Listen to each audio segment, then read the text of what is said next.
little wider, but it's usually. The reason, like, if there was too much static, you'd have to put in that other VHS tape.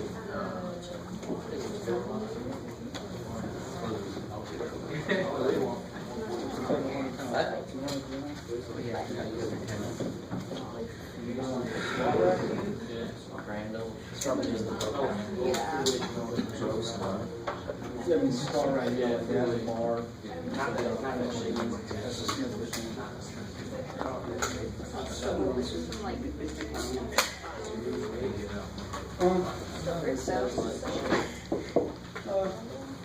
I go right to find it.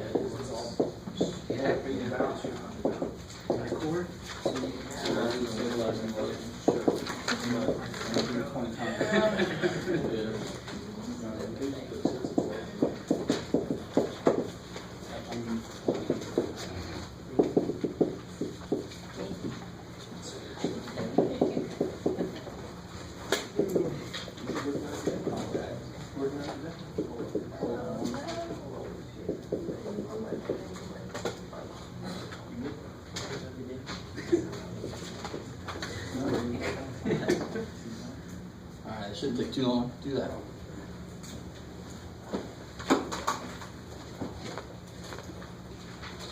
Yeah, definitely has some transition. No.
Okay, so this first one is the base parabola.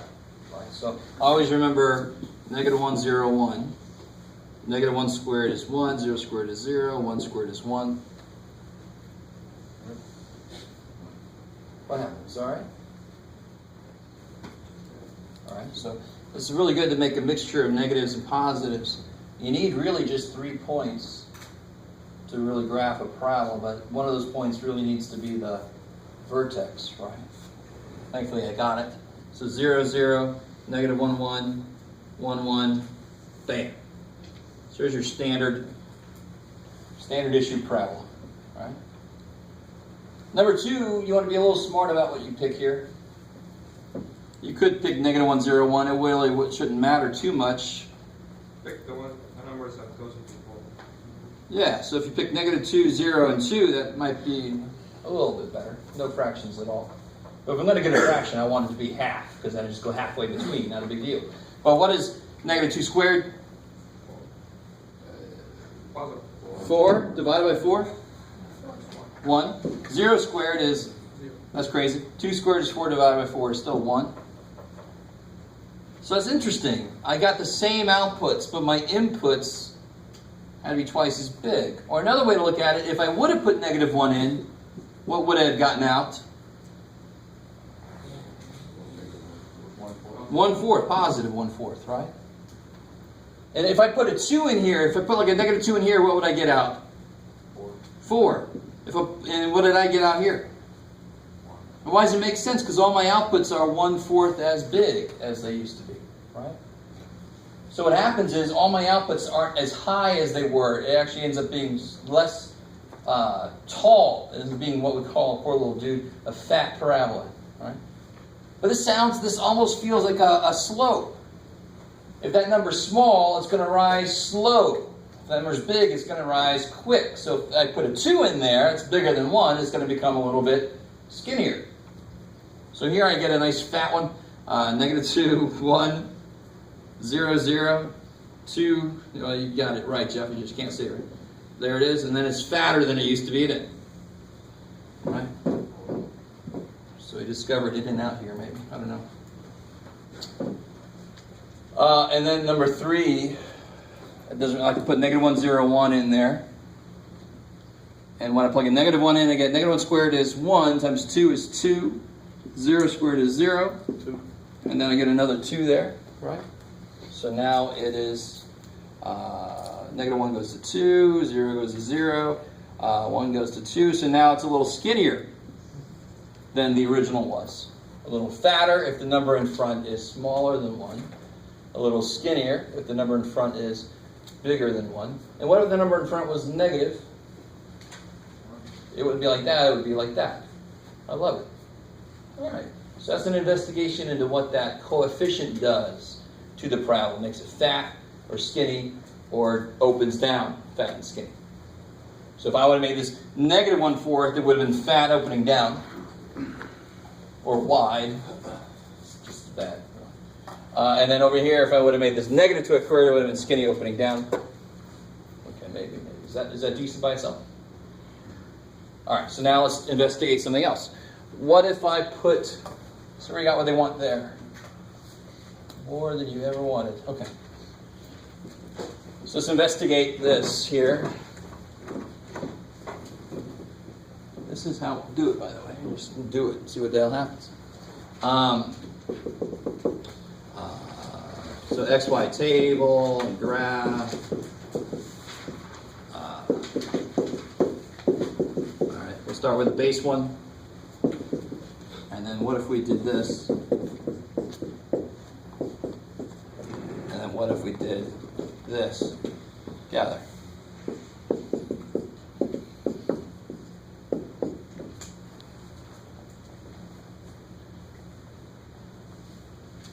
Okay, so let's see. So this one we've already done. So you got your 3 anchor points, negative 1, 1, 0, 0, and 1, 1. That's your standard parabola. So you can always start with that. Now we're going to investigate what does this do to that. It's not a multiplier, so it's not going to make it fat or skinny. It's not like a slope. I'm affecting the x. So here's what's interesting. How did I get 0 output here? What did I put in to get a 0? I put in 0. That's crazy. What do I put in now to get 0 out? 1. So what had to happen to my input? Because I'm subtracting 1, my input had to be 1 bigger to account for that. The poor little dude. Whoever I'm going to put in there is going to take 1 away from it. So I better put something in that's 1 bigger than it used to be to have the same thing come out. That's why it does what's counterintuitive. So if I make a little XY table, and I use, you can do it, Jeff. Just use 0, 1, 2. So over here I've got negative 1, 0, 1, 1, 0, 1. What do I get when I plug a 0 in? You get 1. When I plug a 1 in, 0. When I plug a 2 in, 1. So I get my same outputs, but now the inputs that make those outputs are shifted 1 over. So since I was subtracting 1 in the equation, bless you, Thank you. all my inputs have to become 1 bigger. So visually, what does that mean? That means my parabola gets up and moves up, which freaks people out because people see the minus there, but it has to overcome that minus. All the inputs have to be 1 bigger than they used to be. So now if you just plot these, you get 0, 1, 1, 0, and 2, 1.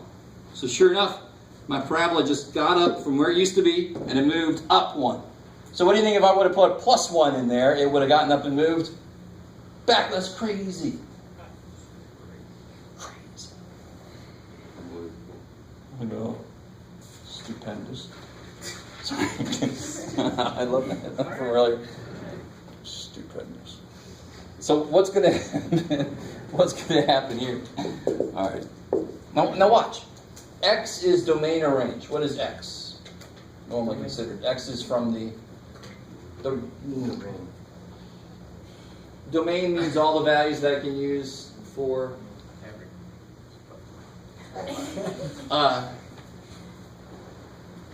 this guy's range. Which axis do I look at for the range?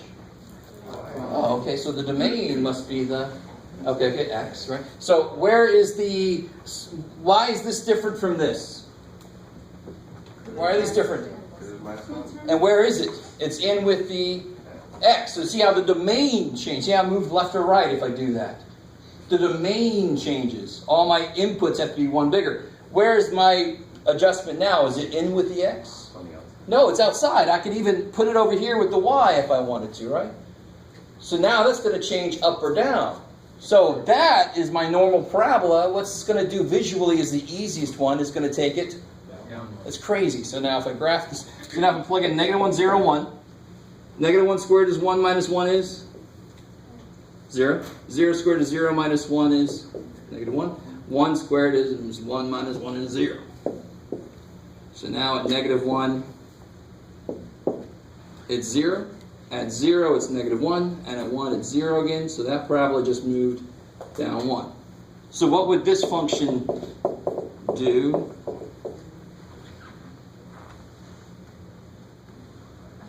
Yeah, it would take this parabola. Let me see if you guys can handle this. Here's what it normally looks like. Right?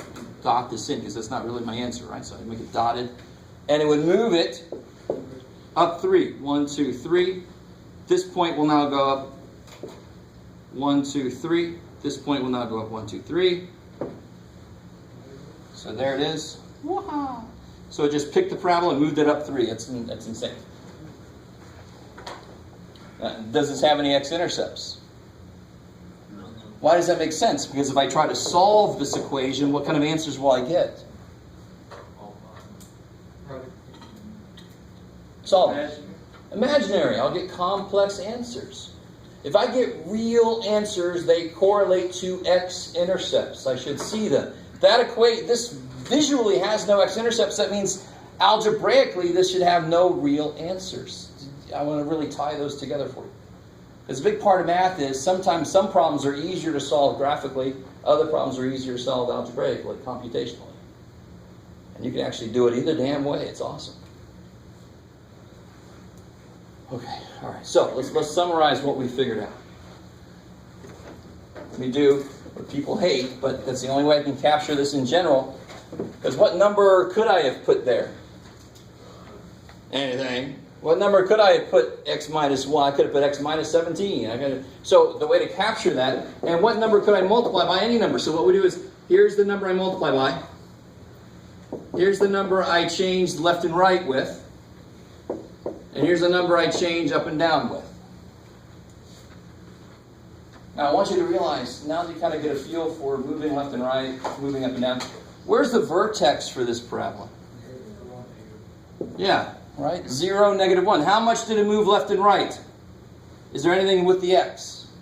No. So the x was still at 0, but it moved down 1. So you guys can handle this, right? How much would this move? Left or right? How much? H. Good. So the vertex usually is at 0, 0. It'll now be at H. And then how much is it going to move up or down? K. It'll now be at HK. So what we're doing is, we have an equation for lines that tells me slope and y-intercept. I want to do something similar with parabolas. I want to do something similar with quadratics. If I put it in this form, I can see the vertex. What will tell me if this opens up or down? For what? the A. So if the A is positive, this opens up. If the A is negative, this opens down. Coolness. Maybe. This might be old news for some of you guys, maybe. Or somebody just giving up. I don't know, something's going on. You're like, oh shit. But I mean, all this does is that this normally has a vertex at 0, 0. Is that cool? That's where the vertex is for just x squared. If I move it by h left or right, now that's going to be where it is. And move it up or down by k, well, that's going to be where it is now. So it's kind of neat. This is sort of the parabola's answer to y equals mx plus b.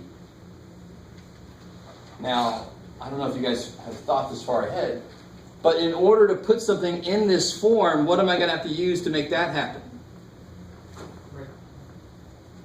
So let me give you an example. Sounds like a good idea, John. So here we go. Make a word out of that. There, put into standard form. That would be the instructions. That's standard form. So it's like saying put in the y equals mx plus b form. It's the same thing. So if I give me this, start off nice.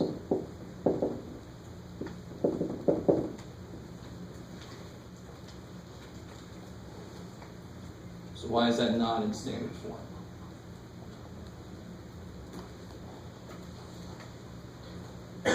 What's standard form look like? AX plus BX. That! All right. And this is not in standard form. Why? Because it's both hours. Say again? Nothing.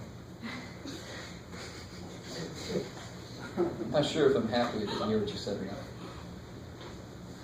Well, so here, where's the X in here? Where's the X stuff? All together. Well, this is all over the damn place, right? So what process do I have to use?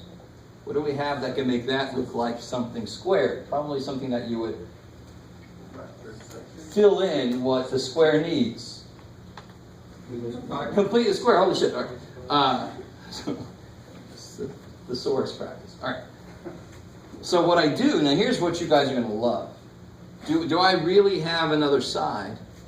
No. And in fact, there are ways around this, but you desperately have to get used to this idea of not being able to move stuff to the other side, right? Okay, so, because what's the first step normally is to add the 1, right? But I can't. It's freaking f of x over there.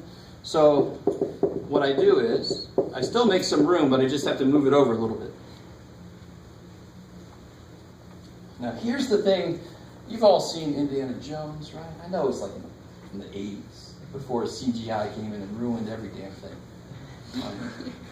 Well, you remember that scene where he had to do that? He didn't do it, right? Because he didn't know his math. The gold symbol, and then he's got the sand, and he didn't balance his equation correctly because then the boulder came down. That's thankfully a boulder doesn't chase you when you get a problem wrong. But what I'm going to do is, there's a certain number I have to put there to make it look like this, right? But then I can't just put it there. And normally I would do the same thing on the other side, but everything has to happen on the same side. So what number is needed here? 9. Yeah, because half of 6 is 3 squared is 9. So if I add 9, if I put sand there, I better at the same time take the same amount away, and that was his mistake. He added 14 grams and he took 13 away. He didn't balance his equation. So if I add 9 here, I better at the same time subtract 9. And that freaks people out. So what did I just do? Nothing. I just did nothing. Yay, Jeff. Well, what I did was, I rearranged things. Now, this piece can be written as what? X plus 3 squared. And what do I have outside? So what's the vertex? Hey, look at that. Now it's in the right form. What's the vertex? Careful now. This is where it gets a little interesting. Would this move right or back? Would it move up or down? Down, because it's got to be the opposite of this plus 3. And another way to think of it is what makes this 0 is negative 3. So this says x minus h. So what must h be? For this to be x plus c, it must be negative 3. It's going to be the opposite if it's in with the letter. It's going to be the same if it's outside.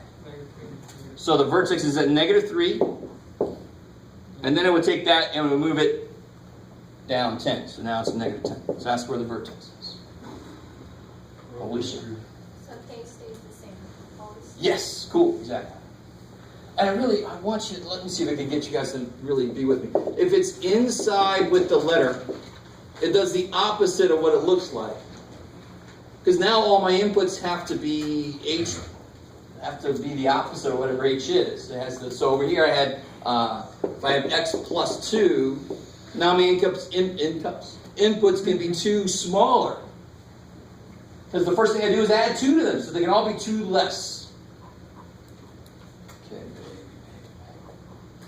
All right. So that's, now watch. Now here's K, but can I move it over here with the Y? If I did, what would happen? What would I do? Okay. Subtract K. Don't multiply by K somehow. How do you undo addition? Subtraction. That's crazy. So what? If you put it with the letter, it's the opposite of what it says always. So that's why this does like the opposite, because it's not with its letter. It's on the other side. Please remember that. It's going to help you in pre-calc if you got to take it. Or if you don't have to take it, it'll help you now. Okay. So that's interesting. So I can find the vertex. Can somebody else tell me something about this function? There's several things you could tell me. I know the vertex. What else can you tell me about that function, that graph of this thing? It's going to look like a U. I like it's going to be up. That's good. So it's going to open up. That's the vertex. Somebody tell me something else. Say again? All right, it's going to move, it's going to move back and down. So sure, it's going to be left to center. But we know that already because the vertex, I know where the vertex is. What's the... It's going to move downtown? Downtown? No, never mind. I was looking at the wrong one. I'm sorry. I didn't mean... It just sounded like you said downtown. So open up. What's the y-intercept? 0, -1. That's awesome. When it's in this form, the y-intercept is easy to see. Why is that form harder to see? Because when you plug a 0 in for x, this isn't 0. This is freaking what? 9 minus 10 is...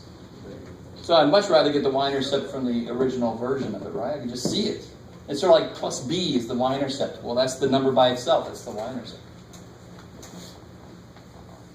All right, so the next thing they would want you to do, I would say put it in standard form, find the vertex and the y-intercept, and then graph it.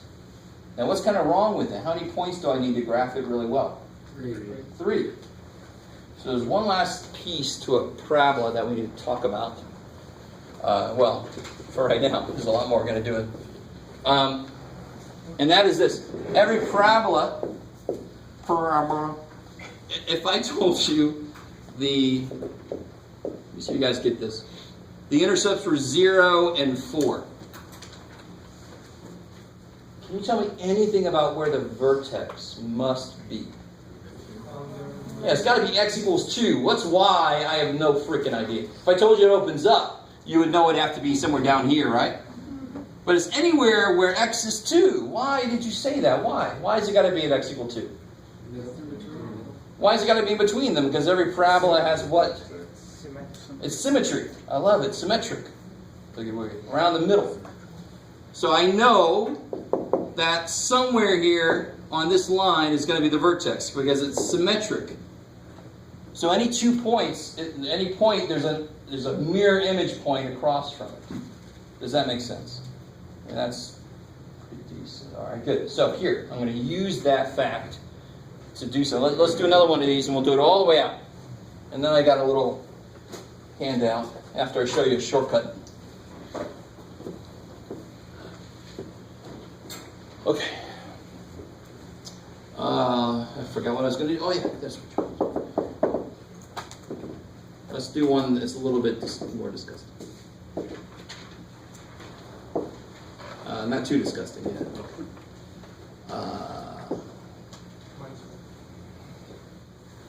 Almost. Yeah, but you can't divide by 2 now, can you? You only have one side. So here, you ready? No. I'm going to do it. You've got to get the 2 out of the way. And you got to get that. So let me move the -3 out. And go away, -3.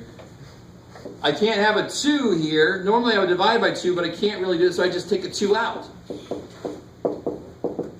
Let me stop there for a second.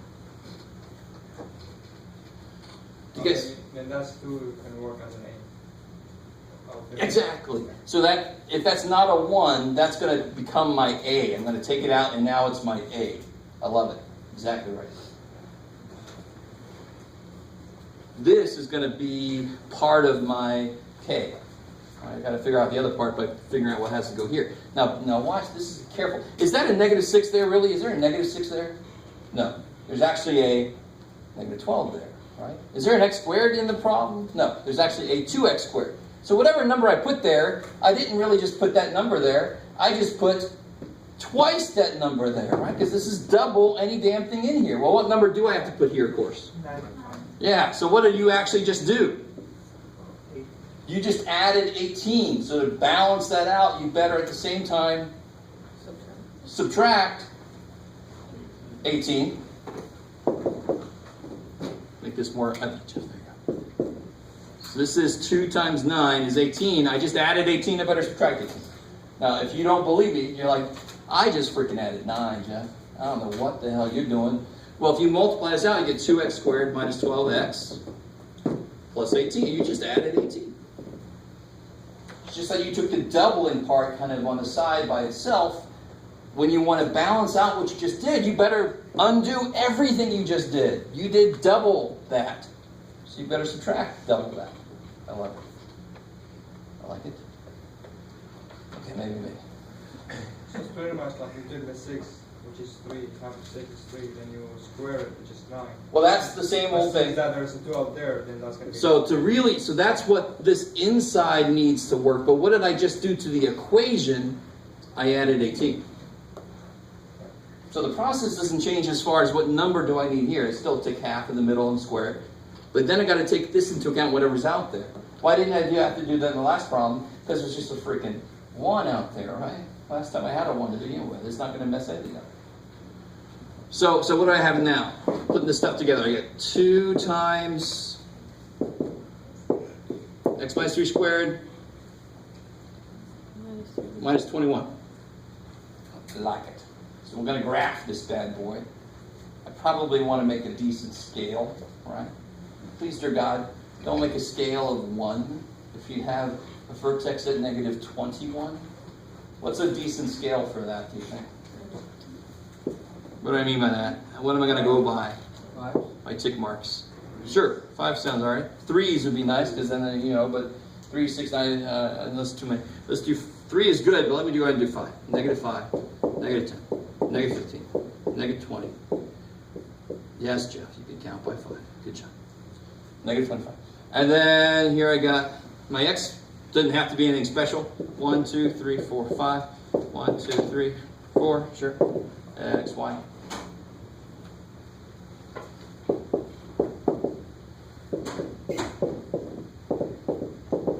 All right. So what can I plot here? What do I know? What's the vertex? Careful. What is the vertex? 3, -21. 3, -21. Good. What is inside with a variable is the opposite of what you said. What makes that 0 is what you're really asking yourself. So 3, -21. And what's my y-intercept? 0, -3. 0, -3. That's not enough information, but actually, as I do this, I can get the third piece of information. I don't understand how you got the y-intercept. Oh. Same as last time. How do you ever get the y-intercept? You make x0. And I'd much rather make x0 in this version, and because of x is 0, all I'm left with is -3. Cool. Exact same reason that b is the y-intercept, because when you make x0, b is the only thing left. I like it. So you could put a 0 here, but then people very often, they'll just think that whole thing goes to 0 when it doesn't. 0 minus 3 is -3 squared is 9 times 2 is 18 minus 21 is -3. So I'd much rather put it there. Now watch. So my vertex is 3, -21. It's roughly right there. Everything's all crooked. That's because when you look at it from this way, it's weird. 0, -3 for my y-intercept. So 0, -3 is about right there. So where is there going to be another point? 6, good. Because how far is it from the vertex line here back? It's 3 away. So here's my mirror, right? There's the mirror. You guys understand what I mean? When I say that? Every parabola's got a mirror. It goes right down the middle of it. So one half is a reflection of the other half. I know this point. So I also know straight across from there, equidistant away, must be another point. Just like the dude that's looking at you in the mirror when you look in the mirror in the back. That dude is the same distance away from his mirror as you are from yours. Which one of you is real? I don't know. That's for you to lay with. And I'm done. That's the 3 points I need. So where did this point come from? I didn't have to do any algebra for it. It's just a concept. It's the mirror image. Cool. And then you just connect them. Yeehaw. Yoo-hoo. If you find the X-Intercepts, what's one thing you can tell me about them? One is going to be negative. And I know that for sure because it's got to go through that y-intercept. So one is going to be negative and the other one's going to be bigger than 6. Positive, right? They're not going to be nice. If I ask you to find the X-intercept, how would you do that? And then I'll tell you how I would do it. I'd like it, but how would you do it? Make y equals 0? Yeah, make y equals 0, but where? G of x is y. So you could do it here, and then you could use quadratic, right? But to tell you honestly, I just do here. Because then I make y 0, I get 2 times x minus 3 squared minus 21 equals 0. Add 21, divide by 2. You guys see what I'm doing? So you've done this work here, might as well use it, because they will ask you, they meaning the book and me, to find the x-intercept. It doesn't really matter. You could use this one and do quadratic. But this is going to be a little bit quicker. If you just use this, it's already been almost solved. So add 21, divide by 2, and then square root. So you get x equals add 3. And then this you can just put in the calculator to see what it is. I mean, at that point, it's fine to put in the calculator to approximate what that is, right? So I don't know. Somebody help me out. What is 3 plus square root, be careful of, 21 divided by 2?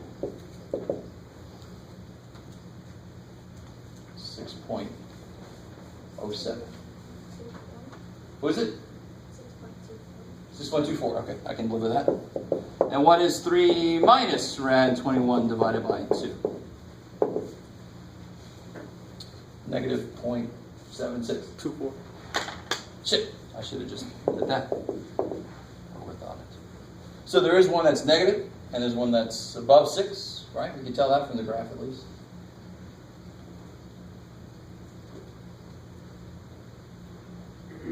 You guys all decent with that? I mean, I don't know if you would necessarily have thought to do this because you've already done the work. You could, again, like I said, you just set this equal to 0, A, B, C, quadratic formula. You get the same damn thing. Okay. So let's talk about a shortcut, because I'm sure if I were a student right now, I'd say, this is kind of gross. Let's do one more of these and then I'll show you a shortcut. Just to make sure you understand what happened here.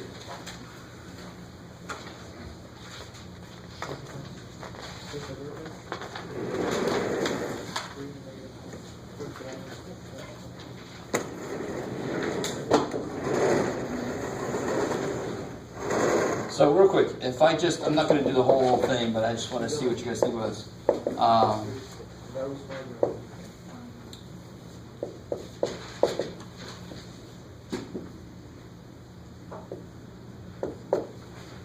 That's gross. So I want to put this in a standard form. What do you have to do first? Just take the 3, negative 3. Take it out at what? Out of the first couple, right? Because you're going to move the 7, you're just going to move it. So the first mistake I see is people take negative 3 out of everything. Don't do that. That's weird. Right? You need room inside. So you move the 7, just move it over. Take a negative 3 out of these two, and then you get x squared minus 5x. Good. All right, it's a little too much, Richard. Okay, there you go. All right. Boy, I made this one gross. Yummy. Yeah. So what are my 2 steps now? God, that was loud. Yeah. My 2 steps to complete the square. Negative 5 divided by 2, and then the second step, square. So I get 25 fourths. What do I do with 25 fourths? No. What do I do with 25 fourths? Not first. I add it here. Now what did I just do? There is no other side. Right? There is no spoon.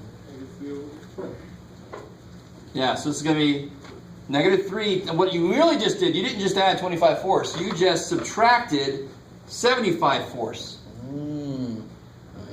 Whatever you put inside, you got to multiply by the multiplier in front. That kind of makes sense. This is its job. Right? So what's this negative 3 doing? Multiplying every damn thing in there. So I let it do that. Negative 3 times that is negative 75 fourths. So if I just did that, how do I undo that at the same time? Add 75 fourths. That times that is the opposite of that. So overall, I just did nothing. Wait, can you explain that one more time, but slower? Maybe. So if I wanted to see what I just did to this equation, because this is not this equation, right? This times this is that equation. So what did I actually just do when I put that plus 25 fourths into this equation? I have to multiply by negative 3 to get the equation back. So I get negative 3x squared plus 15x minus 75 fourths. So what would I have to put next to this to undo what I just did? Plus 75 fourths. So do that without actually doing that. Right? Don't actually multiply it back out. All you got to do is this times this and put the opposite here to cancel it, because you want overall to have done nothing.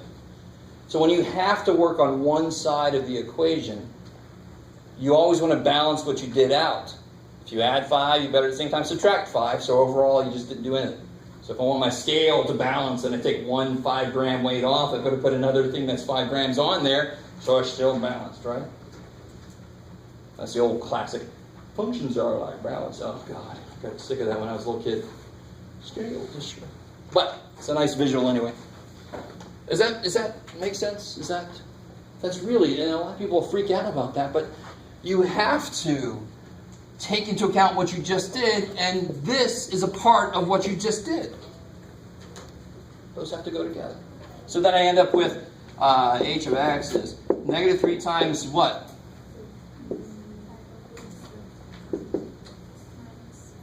X minus 5 over 2. Didn't have to think at all about that because the first step there told me the answer. Squared.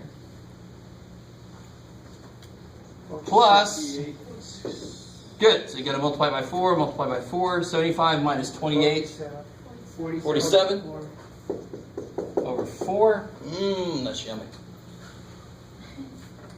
All right. If only it was 48, it'd be 12. It's so much nicer. Just 2 damn bad. What's my vertex? 5, negative 5. Careful. 5. 5 over 2. Plus 47. Positive. Yeah, good. So the opposite of that, the same thing there. Does it open up or down? Yeah, it opens down. And what's the y-intercept? 0, negative 7. You can see that from the original, right? Plug an x 0 in, negative 7. So you could just plot that point, approximate where it is, right? Put a point that's at 2.5, almost 12. Right? So when you're doing this by hand, it doesn't have to be perfect. Opens down, you're going to see that when you do that, because now the y-intercept, so that would be like, oh, screw it, it's going to get somewhere. So 2.5, 12 is up there. The y-intercept's going to be down there, so you'll see that it has to open down. From the vertex, it's got to go down, so it's going to be a double check on that. Well, people draw this image and they don't even realize this, and they try to force it. They suddenly think that their vertex is here. And I heard you. No, you know which one's your vertex. Don't try to force it to open up if you think it does. let it tell you it's supposed to open down, right? All right, now that we went through the painfulness, let me show you a shortcut. Let me explain why the shortcut works. And then we'll do the real word problems. Excuse me? All right, so, shortcut time. Remember earlier we did this thing where I asked you if this was at 0 and this was at 4, and you told me the vertex would be at 2, right? All right, now help me out here. Let me just do this in general. If I just have a general equation like this, really, you guys are going to get this. I just know it. In fact, let me take the y-axis away because I don't know where that's going to be. I don't know what the numbers are. So I'm just looking at the x-axis for now. The y-axis is somewhere. How do I find this guy's x-intercepts? What do I use? Quadratic formula, right? So the x-intercepts would be negative b over 2a plus or minus. All right, let's stop there because I wrote that in a slightly different form. Are you guys cool with me writing it like that? Same thing. All right. You're the expert, man. All I did was separate them over 2a because that's on the bottom of both. And the reason I do that is because the negative b over 2a plus this might be that intercept, right? And the negative b over 2a minus this would be that intercept. Are you guys kind of with me? I know those are not numbers, but if that was 7 and that was negative 3, those would be the intercepts, right? The vertex has to be right in the middle. This is almost staring you in the face. What is right in the middle of those two? 0. So tell me this, not 0. If I take 1 and I add 5, what do I get? 6. If I take 1 and subtract 5, what do I get? So what's right in the middle of negative 4 and 6? See how that's a silly question, isn't it? You're like, you told me that's the first thing you told me. Why didn't you start there? You understand? So if I take 1 and I add a certain amount and subtract a certain amount, 1 is going to be in the middle. What am I doing that to? B over 2. Yes, negative b over 2a. Negative b over 2a plus that, negative b over 2a minus that. So what's right in the middle of those two? Freaking negative b over 2a. So let me do this. Let me show you an example with nice numbers so we can kind of latch onto it a little better. And then I'll show you just an example. We'll do that one again. That's certainly not nice numbers. Right? So start with a nice number example. In fact, this is a really nice number example.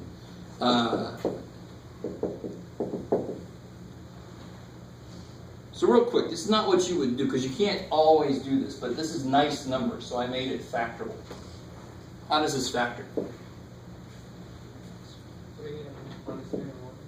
Careful.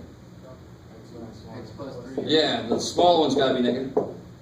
Right? That's f of x. So what would the x-intercepts be? 1 and negative 3. Good, right? And real quick, I don't know what I want to call that. Just to use quadratic formula, what would quadratic formula say? It would say negative 2 plus or minus square root of 4 minus 4 times 1 times negative 3 all over 2. Right? And so I get negative 2 plus or minus 4 plus 12 is 16. Is that cool? I'm kind of doing this quickly, but these are nice numbers. We already got the answers. I just want to show you the quadratic has to give you the same answers. Negative 2 minus 4 over 2 is negative 3, and negative 2 plus 4 over 2 is 1. And of course, this is the same things we got over there, right? All right.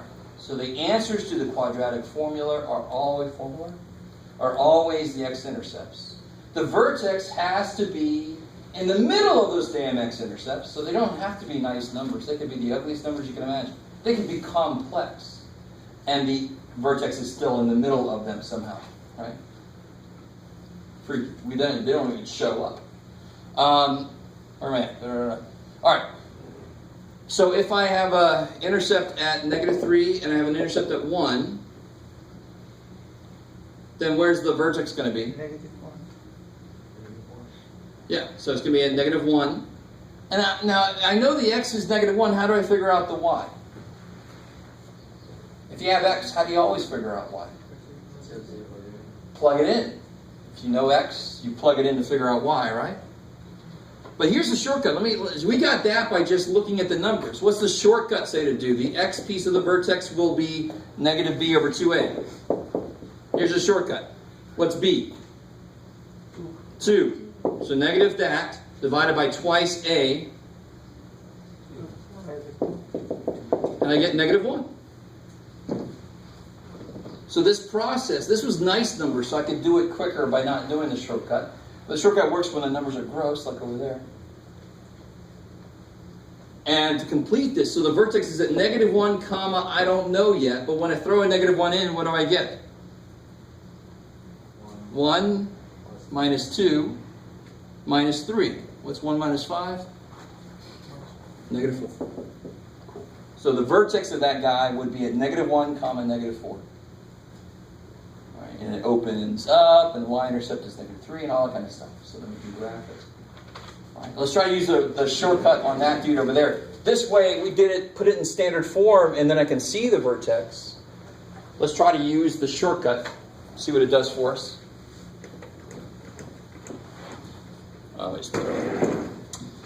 So the shortcut is the vertex is -b over 2a, comma, f of -b over 2a, right? So the shortcut really is just this piece, but then what do you do with this to get the y piece? You plug it in. People always kind of forget that. If you got x, you just plug it in to figure out what y is. So here, what's x going to be? -b, what's b? -15. Good, so -15 over twice a, what's a? -3. So I get -15 over -6, that reduces to 5 over 2.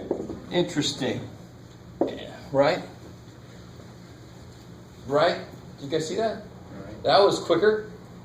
And now how do I get, so that's 5/2. That's the vertex's x piece is 5/2. I got to get the y piece. The vertex is always a point. So if you just tell me 5/2, it's freaking me out. Like, that's not a point.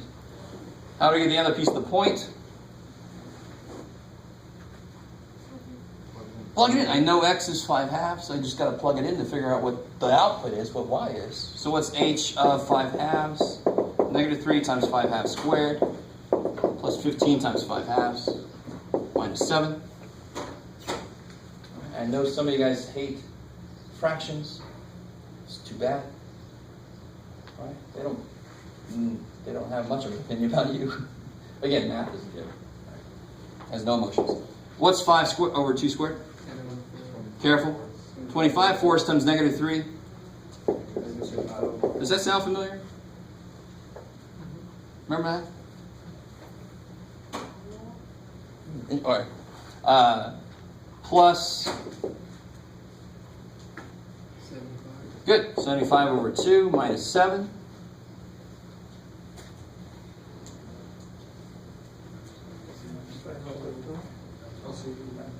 Sure, LCD.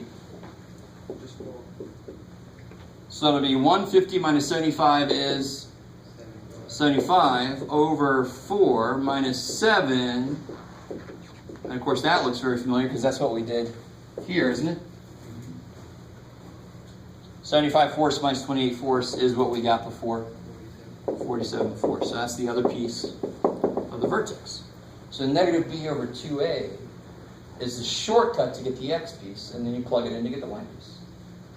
It's a lot better than going through all that golden idol and sand and boulders coming at you and shit. That's a lot better. Right? Shortcut, just go on the back way, grab it, and go. Okay, holy crap. Alright, so let me give you this handout real quick. It doesn't really have any problems on it, but it pretty much summarizes what I just said with some examples.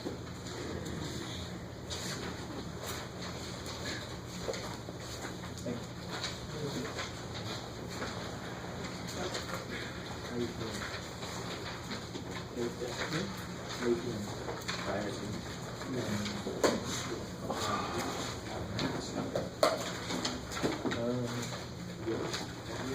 like the deal. Oh. You glue it. Glue it. All the buttons turn off. Oh, thank you. Oh, dude.